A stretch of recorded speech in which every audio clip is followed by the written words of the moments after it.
Ian, we have a Patreon. We do. Patreon.com/CU podcast. What do you get there, Ian? Stuff. So join our Patreon and you can get the full video podcast the day we record. You also get hangouts. I got to figure out what day this month I'm going to do mine. You get a writing each week. Not sure what I'm going to write about this week, but I've got some ideas. What about the Stay tuned. Slam Diego Padres? You can write Slam Diego Padres. Hopefully have that up tomorrow.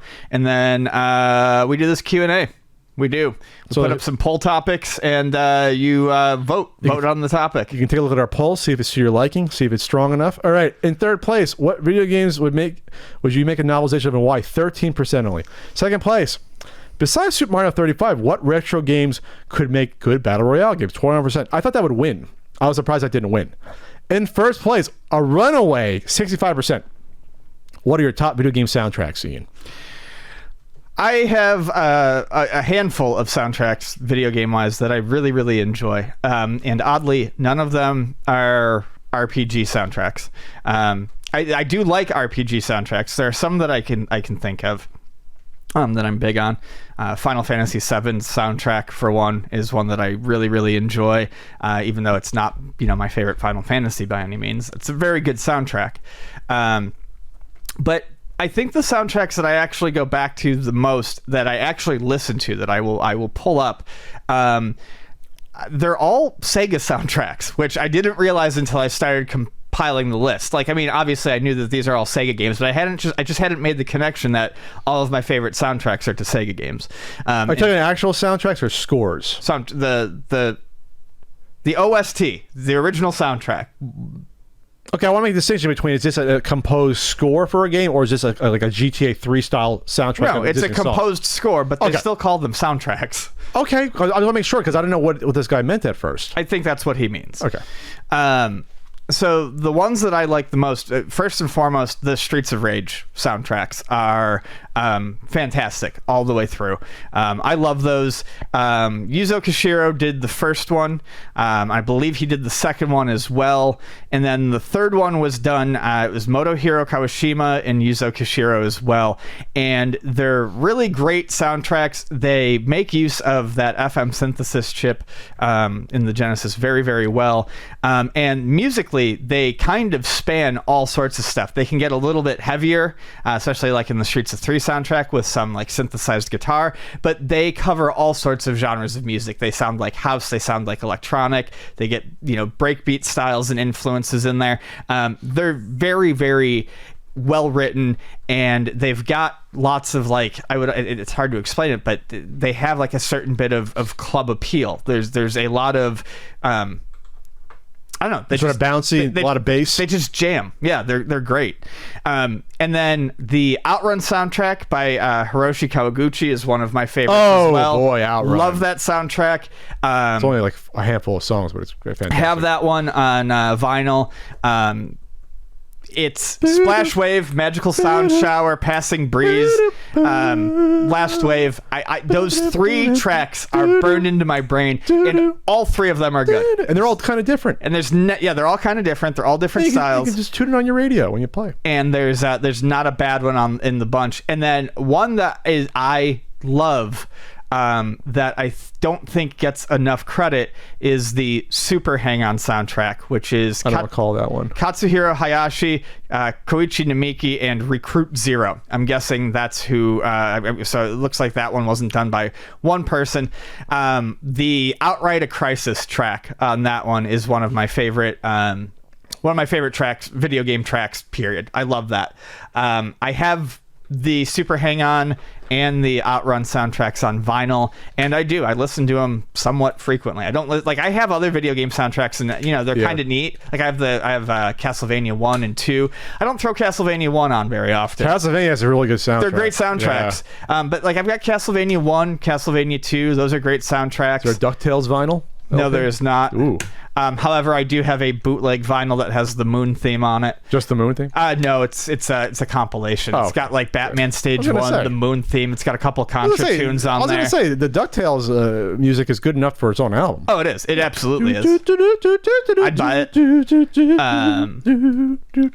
Yeah. Oh, and then I will say the soundtracks that Crush 40 did for Sonic Adventure 1 and 2. I got those for Vonnie one year, and we were listening to them the other night, and they're just fucking fun. They're good. Fuck, I could keep going about soundtracks. The Katamari Damacy soundtrack. That's an album that I put on for people who have no idea what video games are, and they're like, this is fucking great. What is this? I want to buy this.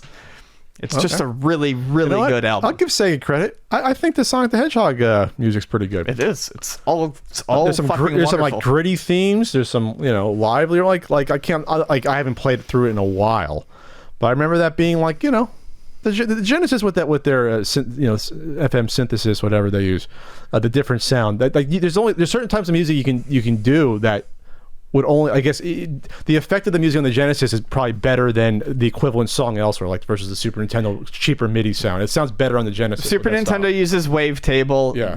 Genesis uses FM synthesis. Wavetable uses a lot of sampling, and the stuff that they were using back then was not that good. It was not good.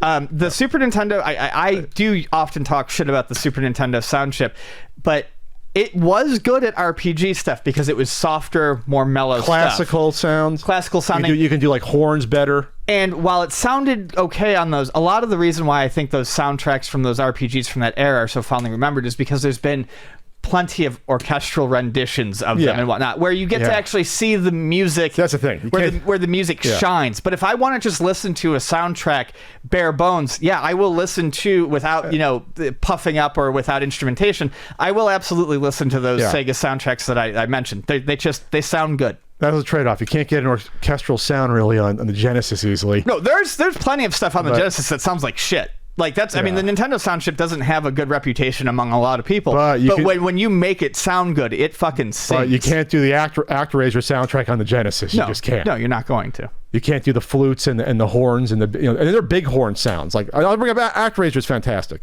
Yes, the closing theme kind of rips off Star Wars a bit, but that's one of the. I mean, they did that in orchestral. They did that in Japan. You can get the album for ActRaiser. It's that good. There's not many you can say that about that. It's like an epic adventure movie sort of feel in some tracks. I'm trying to think of what was that Clash of the Titans sort of like epic mythical sort of feel to some of the tracks there. Mr. Gimmick. It's a beautiful one. It beautiful. Really is.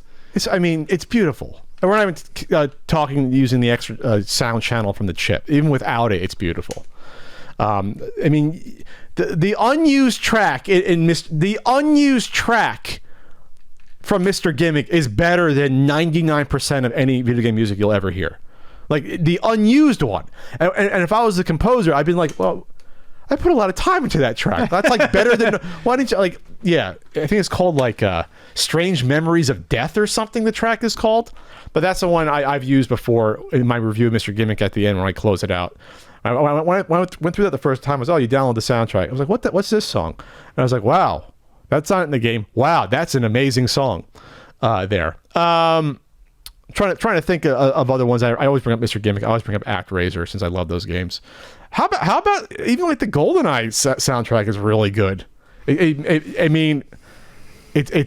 It like mixes. It's good because it builds in the Bond themes well. It's tense. It's yeah.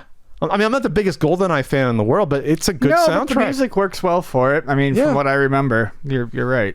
Do you like the Doom soundtrack? The original Doom one? Yes, I do. As crunchy as it is, I love the original Doom crunchy soundtrack. MIDI sounds. And actually, I should bring that up. That might arrive today. The Quake soundtrack by 9 Inch Nails was fantastic. 9 Inch Nails did the Quake soundtrack, and it's very good, and I have that coming to me on vinyl. In fact, I have that and Streets of Rage 4 are both. I'm waiting on both those. They're in the mail now, so maybe today I'll be listening to game soundtracks. Well, there you go. What great timing for this topic. Then I'm so happy for you. There. Oh, woo! Trying to think of any esoteric soundtrack. Oh boy, Jesus. know about there. You know what? Fuck it. Baseball stars. Fun, lively, happy ass sports music. Are you kidding me? Am I wrong? No, it's good, man. The menu music, the cheerful go fight scoring musician music, dun, dun, dun, dun, dun, dun, dun. Like it's the title music. Yeah. The sad I just got fired music when you fire someone. Remember that? Mm-hmm. It's yeah. Fuck yeah, baseball stars. Fuck yeah. Baseball stars. 5-star game according to a certain NS guidebook.